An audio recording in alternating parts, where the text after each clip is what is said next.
वक्फ की बात अगर मैं ना करूं तो अधूरा होगा। वक्फ के कानून को जिस तरह से संसद में पारित किया गया, और आप लोगों की भी धड़कनें बढ़ी हुई थी कि बिल कितने नंबर से पास होगा, लोकसभा में या राज्यसभा में।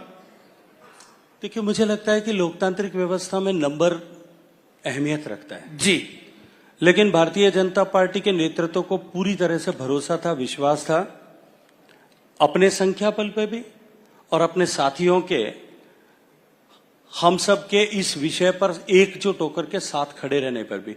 इसलिए कहीं कोई संदेह नहीं था। इसलिए कुछ लोगों के मन में शायद कई तरह की आशंकाएं थी और आकांक्षाएं थी, और उन आकांक्षाओं के मारे वो कुछ कोशिश कर रहे थे, लेकिन फ्लोर पर जब बातचीत होना हुई तो शायद सब कुछ भूल गए थे। एक सवाल, क्योंकि आप तो फुल मेजॉरिटी वाली सरकार में भी मंत्री रहे हैं, अब इस गठबंधन वाली सरकार में भी मंत्री रहे हैं, यानी उस मजबूत सरकार में भी मंत्री रहे हैं, और विपक्ष कहता है ये मजबूर वाली सरकार है, तो उसमें भी मंत्री हैं, तो फर्क कोई दिखाई देता है?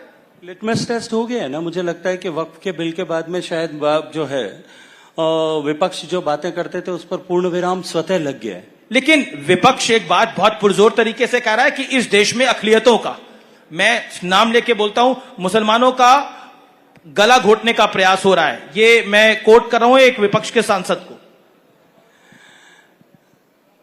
देखिए, ऐसे सांसद या ऐसे जनप्रतिनिधि या ऐसे राजनीतिक दल